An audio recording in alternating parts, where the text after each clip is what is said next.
This video is brought to you by Palm and Olive Business Consultancy.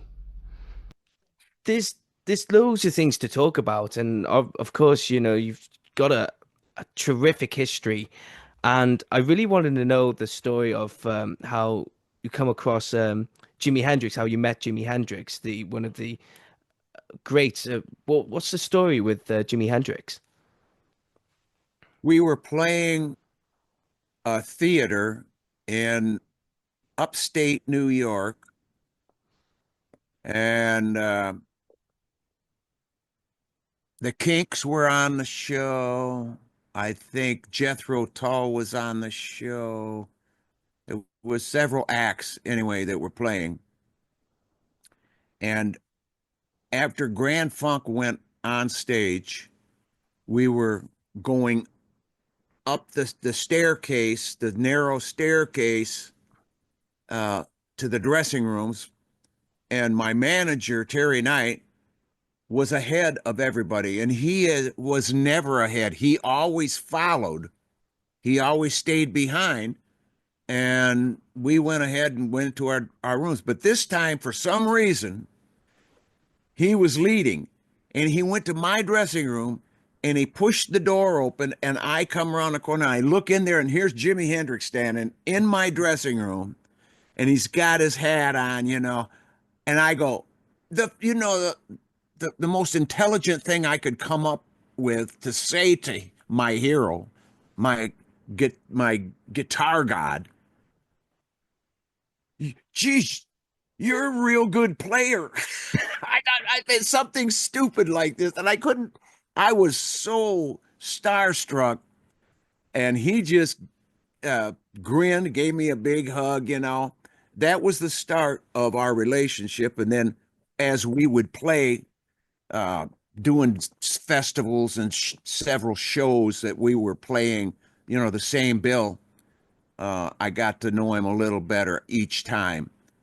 And then in New York at Randall's Island, there was a festival, and we had gone on already in the daytime and played our show.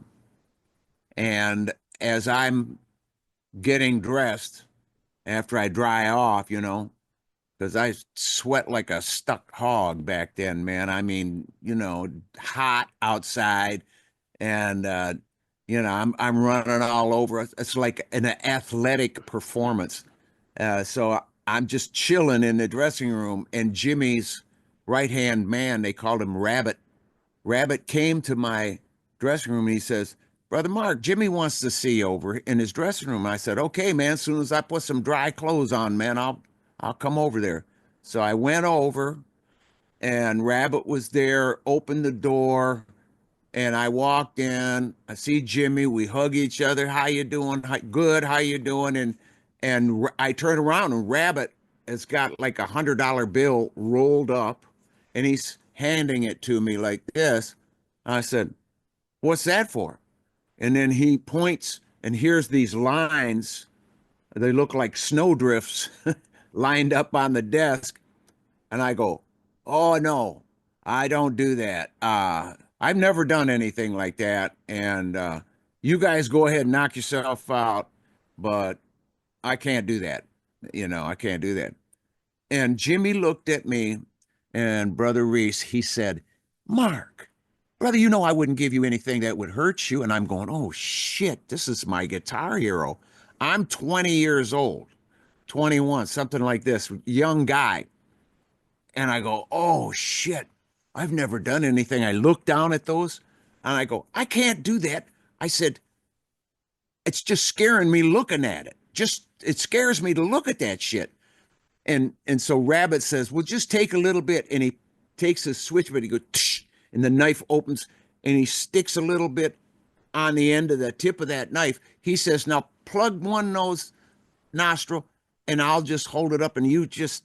And so I went, and up it went, and it felt like it went right through the top of my head, just kept on going right straight up there. My eyes start watering. I'm going, "Holy shit, man, I can't believe that these guys whiff a whole line of that stuff."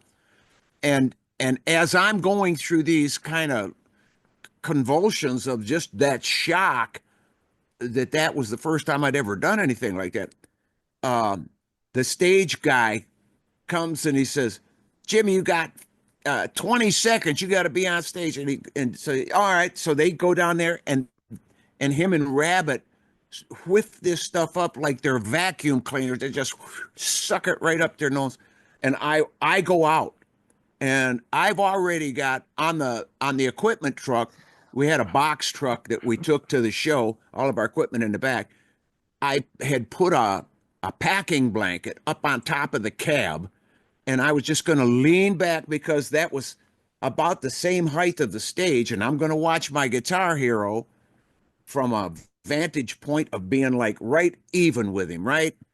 So I get up on top of it, and that shit is just hit me just a little bit as I'm climbing up there. I'm thinking, wow, my eyes are watering. I'm still like thinking, holy shit, man, those guys did the whole lines. And I get up on top of the truck and I'm watching. I see Jimmy come out. A guy puts his guitar around his neck and he's reaching for the neck and he's missing it this far. And I thought, he's just fucking with me. He's just spoofing us. No, he couldn't perceive where that neck was. He was looking, but he was missing it. And I went, oh my God, he is wrecked. Finally, this kid had climbed up on the stage. This kid had no shirt, no shoes and socks. He had a pair of bell-bottom jeans that were so ragged at the bottom, looked like he walked the excess length off of them, through mud puddles. And he comes up behind Jimmy and he grabs the guitar neck and Jimmy's hand and he brought them together like this.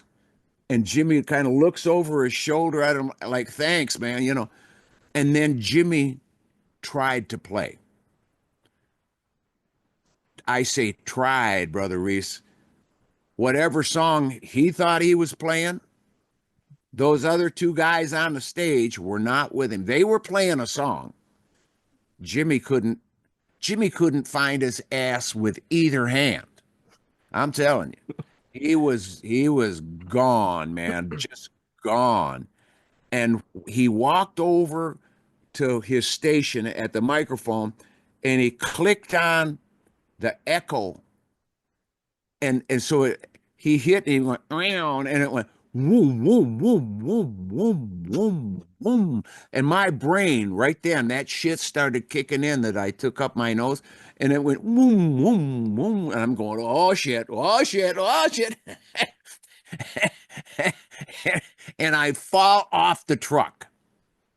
I fall off because I passed out. I passed out. Just a Yes. weak kid. I wake up, I come to consciousness. I'm looking up and I see all of these faces, looking down at me and they're going, "Are you all right, man? Are you all right?" I'm going, "Hell no, I ain't all right. I gotta," and right then I like puke. I throw, Oh, oh man, I was sick, dude. And they take me back to the hotel. That was the last time I saw Jimmy because he died like a couple of weeks after that. It wasn't long after that mm, that he died of overdose. And I felt so bad for him because he was such a talented guy. And when we talked, it wasn't about music, it was about fishing and doing this and doing that. I mean, uh, just things of life, mm, everyday things of life that were not related to music. He knew that I admired him, and he knew that my style, part of my style, was due to my admiration for his style and what God gave to him, what the great creator put in him and deposited in that man. Um, he was my trusted friend in the business because there was no bullshit with him. It was all And I had the same kind of thing with Janis Joplin. I trusted, like she was my sister, you know. When we hugged each other, it was real. And we loved each other as brother and sister, not boyfriend and girlfriend. There wasn't any of that going on. We had an admiration for each other, and we had that common love. So I was happy to have it with Jimmy, that I made his acquaintance and became friends with him. And I was so saddened by his death, but it was an example, and it was something I thought the world needed to take note of, just how he left. Mm, So hopefully young people that were like me, that were impressed by him, uh, would see the end of, his habits, that took him to the grave. It took so many people to the grave, the damn mm. drugs, man. I know. It's mad to think though how much of an aura he was Yeah, back then, and it's just people can only imagine if he had carried on to this day, not the drug habits, but like his music and his presence, what would he be like now? And yeah, that's really intriguing. yeah. But that's the definition of aura, though. It's like you never know. That's And right.